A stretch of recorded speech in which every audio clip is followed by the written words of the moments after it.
ನಾವೊಬ್ಬರಿಗೆ ನಿಷ್ಕಲ್ಮಶವಾದ ಪ್ರೀತಿ ಕೊಟ್ಟರೆ ಭಗವಂತ ನಮಗೆ ಪ್ರೀತಿ ಸುಖ ಕೊಡೋಕ್ಕೆ ಆತುರನಾಗಿರ್ತಾನಂತೆ. ಅದಕ್ಕೆ ಒಂದು ನಿದರ್ಶನನೇನೋ ಅನ್ನೋ ಥರ ಇವತ್ತಿನ ಈ ಬೆಳ್ಳಂಬೆಳಗ್ಗೆ ಅನುಭವ ಇದೆ, ನಿಮ್ಮ ಹತ್ರ ಹಂಚ್ಕೊಳ್ತಾ ಇದ್ದೀನಿ. ಇಲ್ಲಿ ನೋಡಿ ಎಂಥ ಅದ್ಭುತವಾದಂಥ ಶಿವನ ದೇವಸ್ಥಾನ, ತಮಿಳುನಾಡಿನ ದೇವಸ್ಥಾನ. ಇದು ತಿರುವಣ್ಣಾಮಲೆಯ ಹತ್ತಿರದಲ್ಲಿರುವಂಥ ಒಂದು ಊರು. ಈ ದೇವಸ್ಥಾನದ ಬಗ್ಗೆ ವಿಸ್ತಾರವಾಗಿ ಇನ್ನು ಸ್ವಲ್ಪ ಹೊತ್ತಲ್ಲೇ ಇನ್ನೊಂದು ವಿಡಿಯೋ ಮಾಡ್ತೀನಿ. ಆದರೆ ನಿನ್ನೆ ಶಿವರಾತ್ರಿ ಪ್ರಯುಕ್ತ ಯೂಟ್ಯೂಬ್ನಲ್ಲಿ ಶಿವಧ್ಯಾನ ಅಂತ ವಿಡಿಯೋ ಪೋಸ್ಟ್ ಮಾಡಿದ್ವಿ.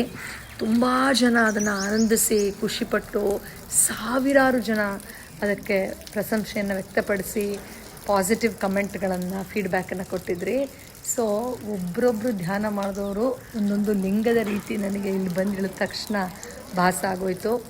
ನಾವು ರೂಮ್ ಮಾಡಿದ್ದೋ ಎಲ್ಲೋ, ಹೋಗಿರಬೇಕಾಗಿದ್ದೇ ಎಲ್ಲೋ, ಮತ್ತು ಕೊನೆಗೆ ಅದು ಚೇಂಜ್ ಆಗಿ ಇಲ್ಲಿ ಬಂದು ಸಿಕ್ಕಿರೋ ರೂಮೇ ಎಲ್ಲೋ ಸ್ವರ್ಗದಲ್ಲೇ ಇದ್ದೀನಿ ಅನ್ನೋ ಥರ ಭಾಸ ಆಗ್ತಾಯಿದೆ. ವಿಸ್ತಾರವಾಗಿ ಇದ್ರ ಬಗ್ಗೆ ಇನ್ನಷ್ಟು ವಿಡಿಯೋ ಮಾಡೋಣ. ನೀವಲ್ಲಿ ನೋಡ್ತಾ ಇರೋದು ಶಿವನ ದೇವಸ್ಥಾನ, ಎಷ್ಟು ದೊಡ್ಡ ಶಿವಲಿಂಗ.